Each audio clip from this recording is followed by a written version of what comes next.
Hello दोस्तों, कहानी की इस नई सीरीज में आप सभी का स्वागत है। आज की इस कहानी का नाम है बदमाश डॉक्टर और नई बहू। यह एक सास बहू स्टोरी है। अगर आपको हिंदी कहानियाँ पढ़ने का शौक है तो इस कहानी को पूरा जरूर पढ़ें। वर्षा की शादी को 15 दिन हो चुके थे।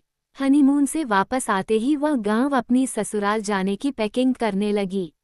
नकुल, वर्षा, तुम्हें बुरा तो नहीं लग रहा ना कि मैं तुम्हें अकेले गांव माँ बाबूजी के पास भेज रहा हूँ?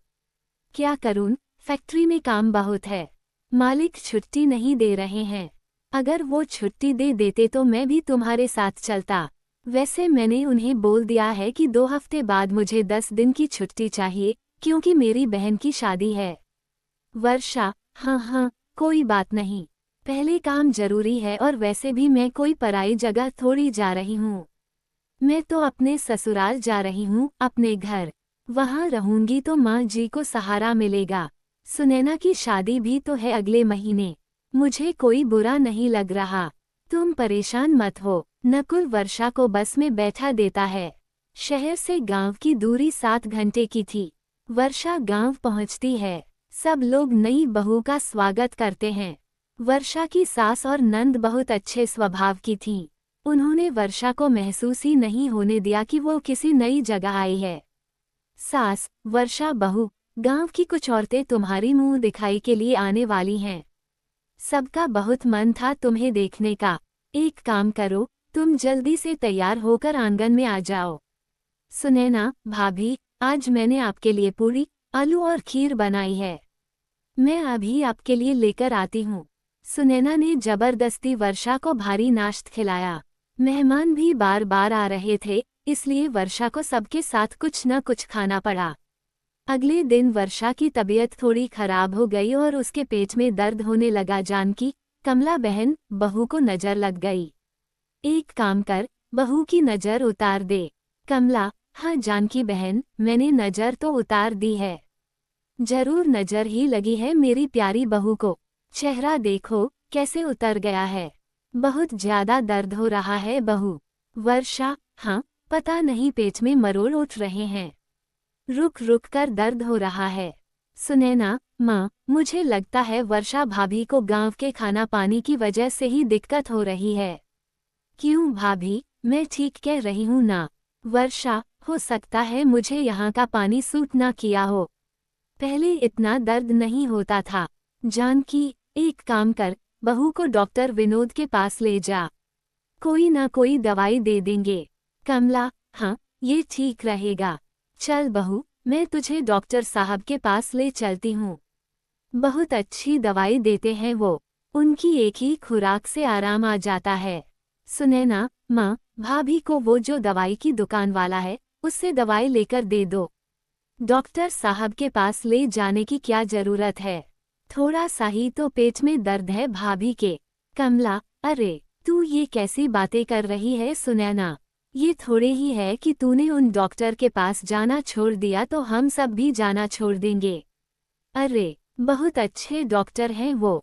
इतने सालों से हमारे गांव में मरीजों की देखभाल कर रहे हैं।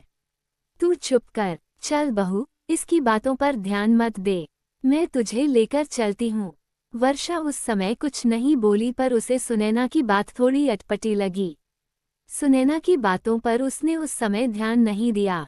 उसे लगा कि वैसे ही सुनैना कुछ बोल रही होगी। वर्षा अपनी सास के साथ डॉक्टर विनोद के क्लिनिक पर जाती है।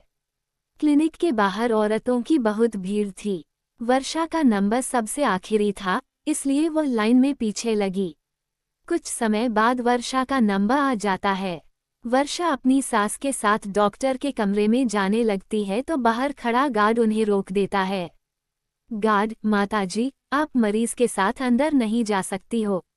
डॉक्टर साहब गुस्सा करेंगे। वर्षा, माँ जी आप यहीं रुको, मैं दिखाकर आती हूँ। कमला, ठीक है बहू, मैं यहीं रुकती हूँ। अच्छे से सब बता देना। वर्षा अंदर जाती है। एक कुर्सी पर लगभग 40-42 साल का आदमी बैठा था। उसके चेहरे पर कुछ निशान थे जैसे गहरी पुरानी खरोंचें। वही था डॉक्टर विनोद। डॉक्टर विनोद, वर्षा, बताओ क्या तकलीफ है? वर्षा, डॉक्टर साहब, आज सुबह से ही पेट में बहुत दर्द है। रुक रुक कर हो रहा है। डॉक्टर विनोद, आपकी पूरी बॉडी का चेकअप करना होगा। अंदर लेट जाओ। वर्षा, पेट दर्द के लिए डॉक्टर साहब पूरी बॉडी का चेकअप। डॉक्टर विनोद, हाँ, पूरी बॉडी का चेकअप। तभी मुझे पता चल पाएगा कि पेट में दर्द क्यों है, और फिर तभी मैं सही दवाई दे पाऊंगा।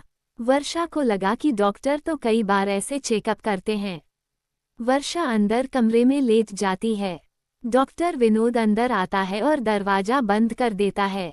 वर्षा को थोड़ा अटपटा सा लगता है क्योंकि उसने देखा था कि अक्सर जब भी डॉक्टर मरीज को लिटाकर चेकअप करते हैं तो साथ में घर का कोई न कोई सदस्य जरूर खड़ा होता है। पर यहाँ वर्षा को बिल्कुल अकेले अंदर आने के लिए बोला गया था। डॉक्टर विनोद, वर्षा जी, अपनी साड़ी का पल्ला थोड़ा ऊपर कीजिए, मुझे पेट देखना है। कहाँ कहाँ दर्द है, मैं दबाता जाऊंगा, आप बताते जाना। यहाँ। वर्षा, जी नहीं, यहाँ नहीं, साइड में इधर। डॉक्टर विनोद, एक काम करता हूँ, मैं पूरे पेट पर दबाकर देखता हूँ, जहाँ ज्यादा दर्द हो बता देना। अब वर्षा को थोड़ी घबराहट महसूस होने लगी। विनोद वर्षा के शरीर को गलत तरीके से छूने की कोशिश करने लगा। वर्षा ने विनोद का हाथ झटक दिया और जोर से उसे तमाचा लगाया। वर्षा, बदतमीज इंसान, तुम डॉक्टर के नाम पर धब्बा हो। मैं अभी जाकर तुम्हारी काली करतूत सबको बताती हूँ। तुम्हारे चेहरे पर ये जो खरोंच के निशान हैं, शायद ये उन्हीं औरतों के नाखूनों के हैं जिनके साथ तुमने ऐसी घटिया हरकत करने की कोशिश की होगी। डॉक्टर विनोद, क्या बताओगी? इस गांव में कोई भी औरत मेरे खिलाफ कुछ नहीं बोल सकती क्योंकि मेरे पास सभी की वीडियो और फोटो हैं। अगर मैं चाहूँ तो इस पूरे गांव की औरतों को बदनाम कर सकता हूँ। तुम्हारी वीडियो और फोटो मैंने नहीं रिकॉर्ड की हैं। मैं तो बस नशे का इंजेक्शन देकर तुम्हारी आराम से कोई भी तस्वीर या वीडियो ले सकता था। पर क्या करूँ, तुमने समय से पहले ही सब कुछ खराब कर दिया। अब यहाँ से चली जाओ, वरना मैं सब औरतों की वीडियो और फोटो सोशल मीडिया पर डाल दूंगा। वर्षा उस समय चुप रही क्योंकि उसे गांव की औरतों की इज्जत की परवाह थी। घर आकर उसने सारी बात फोन पर अपने पति नकुल को बताई। सुनैना पहले से ही डॉक्टर के अत्याचार का शिकार थी। वो डर गई थी कि कहीं उसने घर में किसी को कुछ बताया तो डॉक्टर विनोद उसकी फोटो और वीडियो सोशल मीडिया पर ना डाल दे। वह भी सब कुछ वर्षा को बताती है। नकुल गांव आता है और अब डॉक्टर विनोद को रंगे हाथों पकड़ना था। वर्षा को डर था कि अगर डॉक्टर को थोड़ा सा भी शक हुआ तो वह अपने फ़ोन से सब कुछ डिलीट कर देगा और उसका जुर्म सामने नहीं आएगा। वर्षा नकुल को सब कुछ समझा देती है और प्लान के अनुसार वह डॉक्टर विनोद के क्लिनिक में जाती है। डॉक्टर विनोद, क्या बात है? आज तो मछली खुद जाल में फंसने चली आई। क्यों? मेरा छूना तुम्हें इतना पसंद आया? वर्षा, बस कुछ ऐसा ही समझ लीजिए कि मेरे रोग की दवा आपके पास ही है। वैसे मैं बाद में आऊं या फिर अभी आप मुझे दवाई देंगे? डॉक्टर विनोद, अरे नहीं नहीं, बाद में क्यों आओगी? मैं अभी तुम्हारा इलाज कर देता हूँ।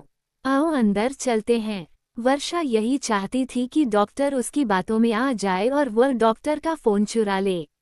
वर्षा, डॉक्टर, आपके पास से दवाइयों की बदबू आ रही है। पहले आप अपना ये कोट उतारकर अच्छे से हाथ मुंह धो लो, तभी मज़ा आएगा करीब आने में। डॉक्टर विनोद, ओह, तुम यही रुको, मैं वॉशरूम से मुंह धोकर आता हूँ। विनोद को ध्यान ही नहीं रहा। वह अपना कोट उतारकर वॉशरूम चला जाता है और कोट में ही उसका मोबाइल फ़ोन था। वर्षा जल्दी से विनोद का मोबाइल निकालती है और क्लिनिक से बाहर आ जाती है। वहीं नकुल भी खड़ा हुआ था।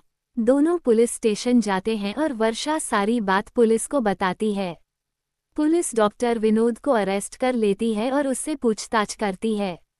गांव वालों को जब पता चलता है कि उनके घर की सीधी सादी औरतों के साथ विनोद कितना गलत करता था और उन्हें धमकी देता था तो वह सब भी ये देखकर दुखी होते हैं। सुनैना, माँ, आज भाभी ना होती तो विनोद जैसा बदमाश डॉक्टर पुलिस की हिरासत में कभी नहीं आता। भाभी ने मेरे साथ साथ और भी गांव की औरतों को इंसाफ दिलवाया है। कमला, हम तो सचमुच ये सब जानकर बहुत दुखी हैं। वर्षा बहू, तुमने तो आज अपने घर की इज्जत बचाने के साथ साथ गांव की सब औरतों की भी इज्जत की रक्षा की है। जीती रहो बहू, जीती रहो। बाबूजी, उस डॉक्टर को तो सख्त से सख्त सजा होनी चाहिए। पुलिस ने उस डॉक्टर को जेल में डाल दिया है और उसे कड़ी सजा हुई। नकुल, भगवान का लाख लाख शुक्र है, सब ठीक हो गया। सब लोग वर्षा की बहुत तारीफ करते हैं। अपनी नंद सुनैना की शादी के बाद वर्षा नकुल के साथ वापस शहर चली जाती है। इस कहानी से आपने क्या सीखा? नीचे कमेंट में हमें जरूर बताएं।